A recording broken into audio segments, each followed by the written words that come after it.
Very good morning to all of you. We are going to see the linear integrator circuit subject, out of which Unit 4 titled Analog Multiplier and PLL. I am Divya, working as Assistant Professor in the Department of VCE, R.M.K. College of Engineering and Technology, Chennai. Let's get into the topic now. The topic what we are going to see now is analog multiplier using emitter coupled transistor pair. So what we are seeing now is the circuit diagram of analog multiplier using emitter coupled transistor pair. Here we can see we have emitter coupled transistor pair, that is basically a differential amplifier pair in difference mode configuration. No, it is in common mode configuration. Here we can see both the base of the transistors Q1 and Q2 are given to a common signal called V1. So this is the differential amplifier in common mode configuration. We are modifying this circuit so that this circuit will be working as an analog multiplier to multiply two input signals, analog signals Vx and Vy. So let's see from the basic how a differential amplifier can be converted into an analog multiplier for multiplying two analog signals. To start the analysis of differential amplifier, let's have a differential amplifier circuit. What we can see now is the differential amplifier circuit. In difference mode, we are giving two input signals V1 and V2. To start the analysis of this, let us consider the diode current equation, because the base emitter junction of the transistors Q1 and Q2 form a diode. So let us start with the diode current equation.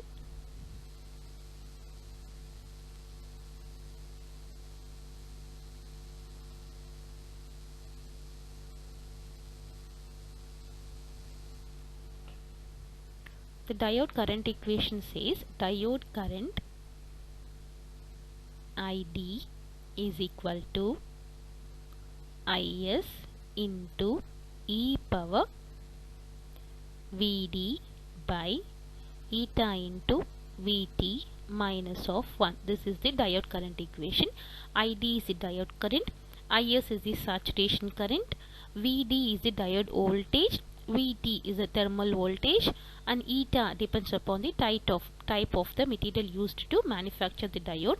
So eta is equal to 1 for germanium and 2 for silicon. Let us consider eta is equal to 1 over here.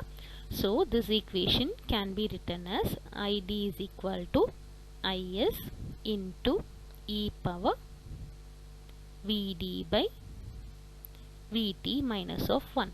So let me multiply Is inside. I will be getting Is into e power Vd by Vt minus of Is.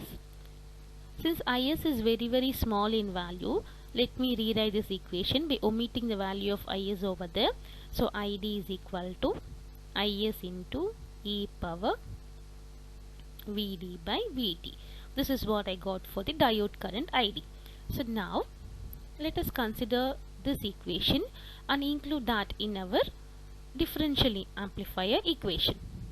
So now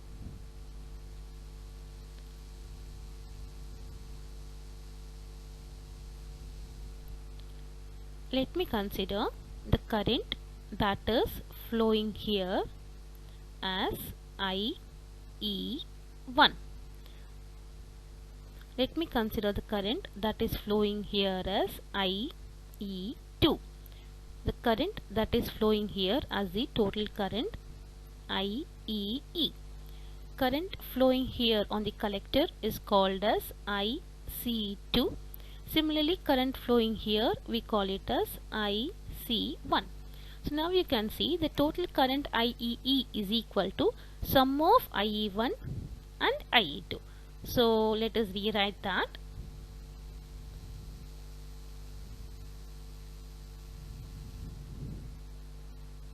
Let me rewrite that equation. So IEE, the total emitter current, combined emitter current, is equal to IE1 plus IE2.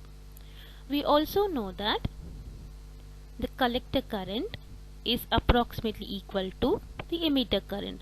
So this equation can be rewritten as IE is equal to IC1 plus IC2. Now using this diode current equation, let me write the equation for the base emitter diodes of transistor Q1 and transistor Q2. So the equations will be the current IC1, instead of diode current, the current what I am getting as output is collector current. So IC1 is equal to IS into e power diode voltage. Diode voltage is for me VBE, that is a base emitter voltage, VB1 by VT. This is for IC1. Similarly,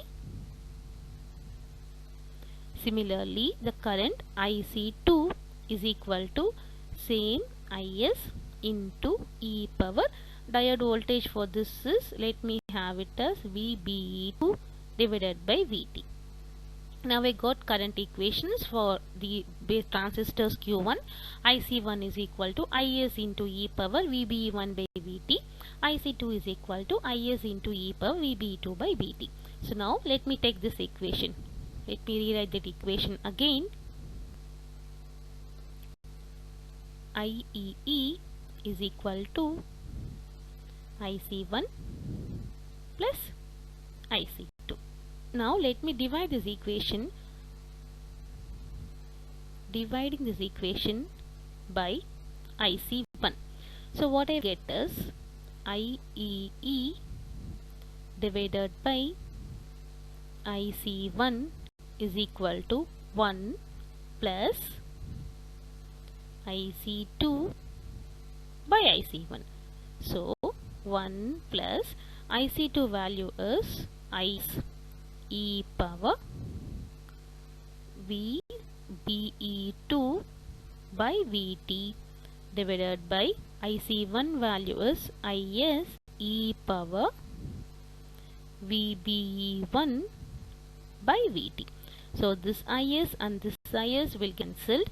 What is left over is 1 plus e power VBE2 by VT by EBE1 by VT. So let me rewrite this combinedly. It is equal to VBE2 minus of VBE1 divided by VT. So now I got the equation for IEE by IC1 is equal to 1 plus e power VBE1 minus VBE2 by VT. So from this equation I want to write the equation for IC1 is equal to, so let me write over here, rewrite that equation again. So IEE by IC1 is equal to 1 plus e power VBE2 minus of VBE1 divided by VT. So this implies IC1 is equal to IEE totally divided by 1 plus e power VBE2 minus of VBE1 divided by VT. So now I got expression for IC1. Used diode equation, we have taken the total emitter current, we have divided that by IC1, and we got IC1 is equal to IEE by 1 plus VBE2 minus VBE1 by VT.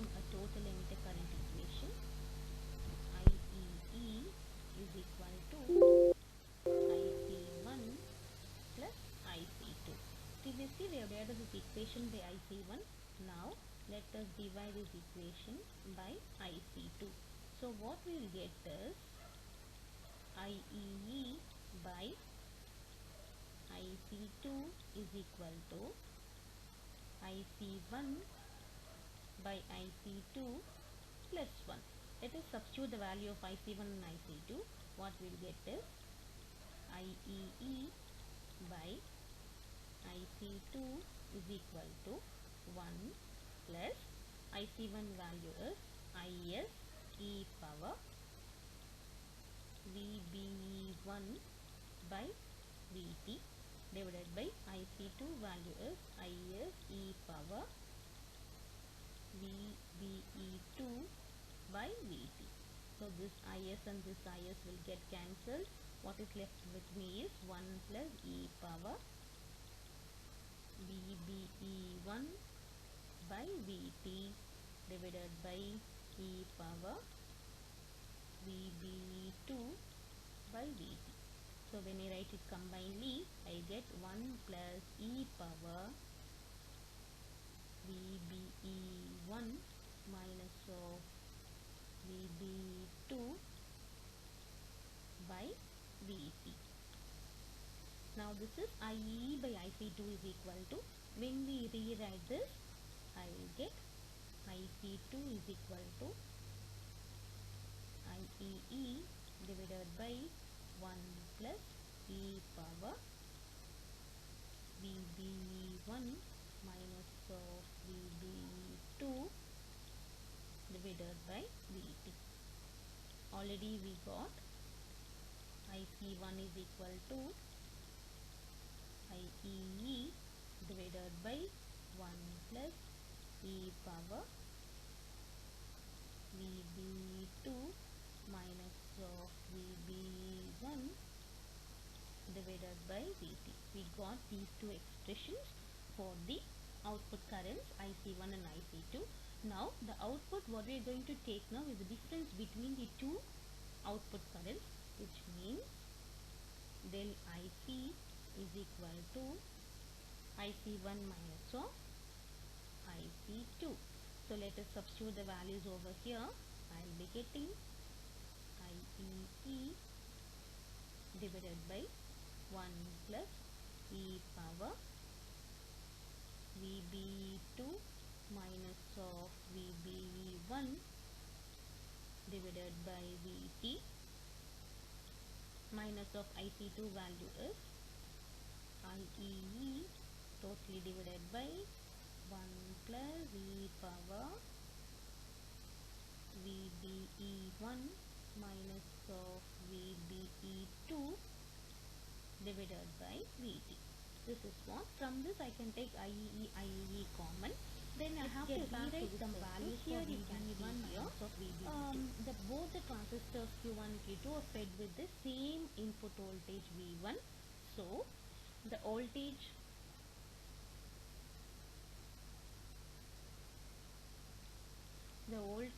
between this base emitter junction can be called as VBE1.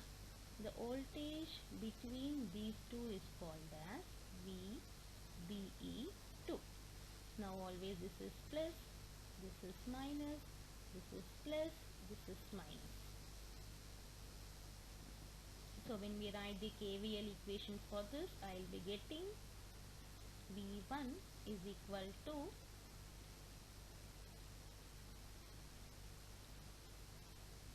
VB1 minus of VB2.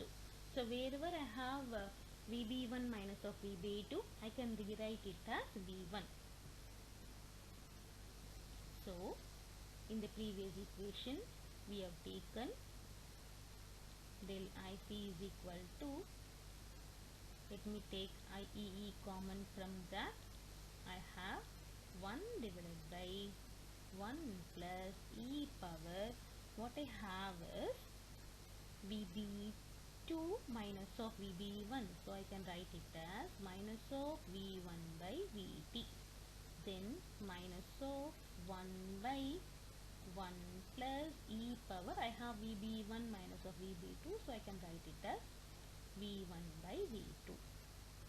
So I have taken del IC is equal to IE into this. Now I have to rewrite this in terms of another function. So let me rewrite this. I will be getting, from the denominator, let me take e power minus V1 by 2V2 common. So I am going to express this in terms of tangential function.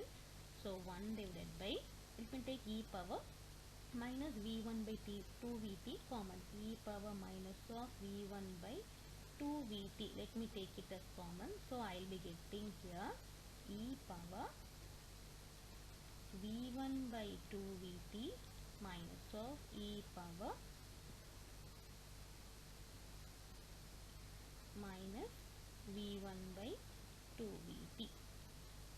This is for the first term. Similarly, second term I have over here. For second term I have like this. So from this let me take v1 by 2 vt common. E power v1 by 2 vt. Let me take it as common. So I will be getting e power minus of v1 by 2 vt plus e power v1 by 2 vt. Now you can see for the denominator these two terms e power v1 by 2 vt,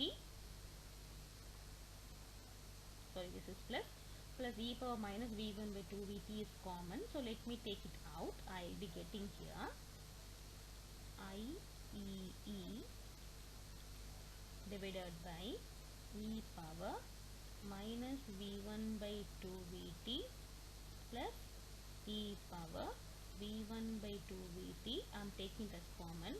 What is left over with me is 1 by e power minus v1 by 2 vt minus of 1 by e power v1 by 2 vt.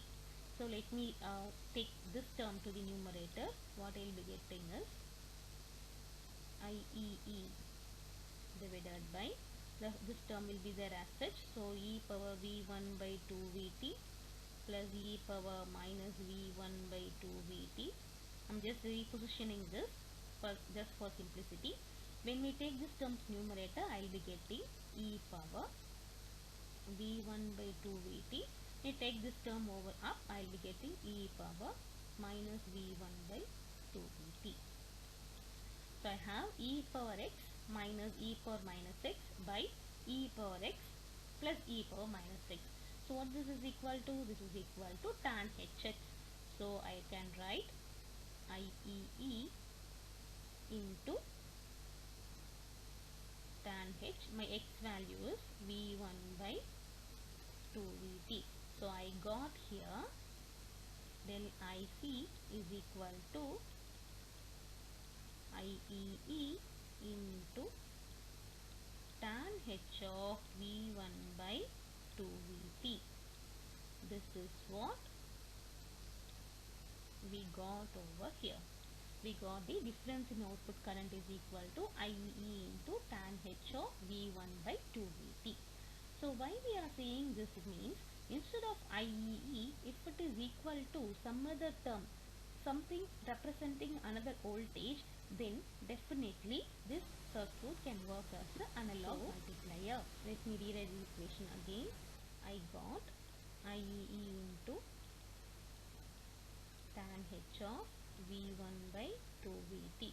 So this is what? This is del IC is equal to, if v1 is very much less than vt, then I can approximate this as del IC is equal to IEE. Instead of tan hx, I can directly write x v1 by 2 vt. So now I have to represent IEE to represent some other voltage. So IEE is equal to some constant k into next voltage. We call it as V2 minus of VBE on. So whenever I am giving a transistor, it has to be provided with the base emitter voltage or knee voltage, so that I am subtracting this from the K2. If this is equal to this, then del IZ is equal to K into V1 into V2 minus of VBE on divided by 2 Vt. So output current is equal to product of two inputs V1 and V2. Thus we are having a circuit that is going to work as a multiplication of two input signals V1 and V2. So this VEE has to be replaced by some other circuit that is going to represent V2. So let's draw the circuit now. This is the circuit. Here you can see this IEE is replaced by another circuit that is going to represent the V2 value. Here this two signals V1 and V2 will be multiplied and we are getting output voltage that is equal to some product of the two input signals V1 and V2. Here we have basically three limitations. Limitation number 1 is tan Hx is approximated as x. That is the first limitation that we use over here. Second limitation is always V2 is shifted by VBE on. We cannot have the full V2. When we give V2 over here, it is always shifted by VBE on. We have to provide the base emitter voltage for this transistor to work. It is always shifted, reduced by the value called VBE on. That is the second limitation for us. Third limitation is always V2 should be positive. If V2 is negative, the system cannot work because my output current equation is del IC is equal to K into V1 into V2 minus of VBE divided by 2 into Vt. This V1 can be either positive or negative, but V2 has to be always positive in order to make the multiplier to work. These three are the limitations of the analog multiplier using emitter coupled transistor pair. These second and third limitations are overcome by another circuit named Gilbert multiplier cell. So this was the explanation about analog multiplier using emitter coupled transistor pair. Hope you have understood the circuit very well. We'll see about Gilbert multiplier cell in our next video. Thank you all.